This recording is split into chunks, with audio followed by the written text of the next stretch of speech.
Hello, j'espère que vous allez bien. Je peux voir que Dieu nous a encore accordé la grâce d'être avec lui ce matin, d'être en sa présence ce matin. Hier, nous étions en train de parler de Dieu et les hommes, du fait que Dieu nous a créés pour, non pas seulement pour croire en lui ou encore pour aller à l'église les dimanches, mais aussi pour avoir une intimité avec lui, pour avoir une relation dans laquelle il nous parle et nous lui parlons. Et aujourd'hui, nous allons principalement parler du fait que Dieu peut nous parler ou que Dieu nous parle. Dieu nous parle. Ce n'est pas une relation à un sens où tu t'agenouilles, tu parles, tu pries, tu dis tout ce que tu as besoin de dire. Ensuite, tu sors de sa présence ou encore ça s'arrête là. Non, il nous parle aussi. C'est un point ou une vérité qui est assez difficile à accepter, surtout lorsqu'on se dit qu'on est pécheur, lorsqu'on se dit on est rempli d'impureté, rempli d'imperfection. C'est ce raisonnement-là nous empêche d'accepter le fait que Dieu peut faire entendre sa voix en nous.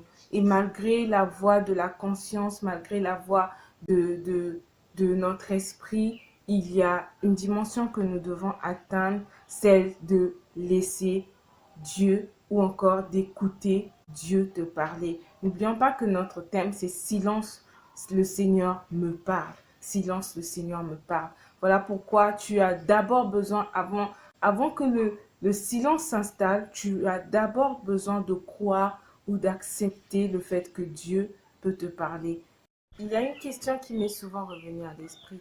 Pourquoi Dieu va-t-il me parler? Pourquoi a-t-il besoin? Il y a sa parole, il y a le songe. Pourquoi est-ce qu'il choisit juste, pourquoi est-ce qu'il faut que j'atteigne un autre niveau de ma discussion avec Dieu? C'est aussi le niveau le plus difficile, celui d'entendre Dieu dans son cœur ou encore dans son esprit. C'est un niveau extrêmement difficile et dur à accepter parce il y a le raisonnement, on se dit que c'est peut-être notre pensée. Des fois, on refuse d'écouter, on refuse d'accepter que cela vient de Dieu parce qu'il y a notre capacité à raisonner qui est là. Et les réponses que le Seigneur m'a données m'ont permis de commencer à croire réellement à cette capacité-là, à cette autre dimension. Si tu ne sais pas pourquoi Dieu doit te parler, tu ne voudras pas l'écouter. On a dit hier qu'il voulait te transmettre des choses, il voulait te révéler des choses, mais il y a quelque chose de bien dans ça parce que Dieu, lorsqu'il te parle, à la différence de ta pensée, il y a un but précis. À la différence de ta propre conscience, il y a un but précis. Et même à la différence des paroles du diable, Dieu a un but positif par rapport au diable. Lorsque dans ta conscience, dans ta pensée, tu reçois une parole, parce que il y a souvent une bataille. Nous allons voir cela dans le troisième point de notre thème.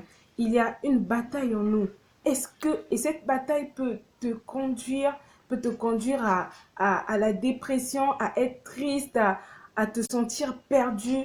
Mais quand tu es conscient, l'objectif principal de la parole de Dieu dans ta vie, tu vas refouler les paroles de ta pensée, de l'ennemi, de ton esprit, pour, pour reconnaître les pensées de Dieu. Tu vas refouler toutes ces paroles pour reconnaître les paroles de Dieu. Tu dois être conscient à partir d'aujourd'hui que lorsque tu reçois une parole dans ton esprit, lorsque tu reçois dans ta pensée une instruction, si cette dernière n'a pas pour but de t'apporter la joie, la paix, la tranquillité, cette dernière ne vient pas du tout de Dieu. Preuve que Dieu te parle, c'est la particularité du message que tu reçois, c'est la particularité de ce que tu entends, la particularité du message qui t'est adressé. Le but des mots de Dieu, c'est d'activer ta foi.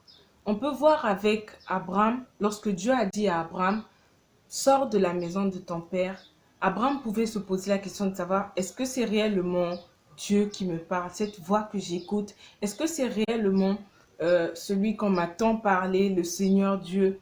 Est-ce que c'est lui? Mais voyons la situation.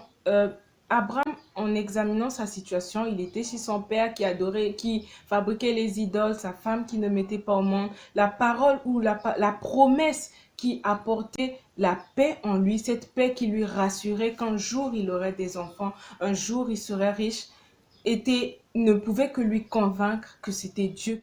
Dieu te parle aussi lorsqu'il veut, il veut que tu saisisses ce qu'il a prévu pour toi. Lorsqu'il une parole résonne dans ton cœur et que cette parole est accompagnée d'une paix, si tu traverses des moments difficiles, ça ne peut être que Dieu. Dieu ne peut pas te dire de pleurer. Dieu, ce qu'il apportera dans ton cœur, c'est ne pleure pas, ne fais pas ceci, ne fais pas cela. Prenons l'exemple de toutes ces personnes qui agissent mal par rapport aux pensées, par rapport à leurs pensées, par rapport à leur manière de faire. Dieu te parle aussi pour que tu saisisses ce qu'il a prévu pour toi, pour que tu te rapproches encore de lui. Parce que une brebis du Seigneur, lorsqu'elle reconnaît sa voix, elle la suit. Et Dieu veut que tu puisses, que tu lui suives et que tu aies la vie et la vie en abondance. C'est un bon mot ça, la vie en abondance. L'abondance, c'est un mot, c'est une chose que nous recherchons tous. Et ce n'est qu'en écoutant Dieu te parler que tu peux atteindre le niveau de l'abondance. Que le Seigneur te bénisse, que le Seigneur t'aide à, à l'écouter, que le Seigneur dispose ton cœur et t'aide à reconnaître que les bonnes paroles qu'il dépose dans ton cœur, qui t'apportent la paix, qui t'apportent la sécurité, la sérénité et qui ne te conduisent pas à la prison, par exemple, ou encore à la débauche, la prostitution ou quoi que ce soit, même lorsque tu n'as pas d'argent,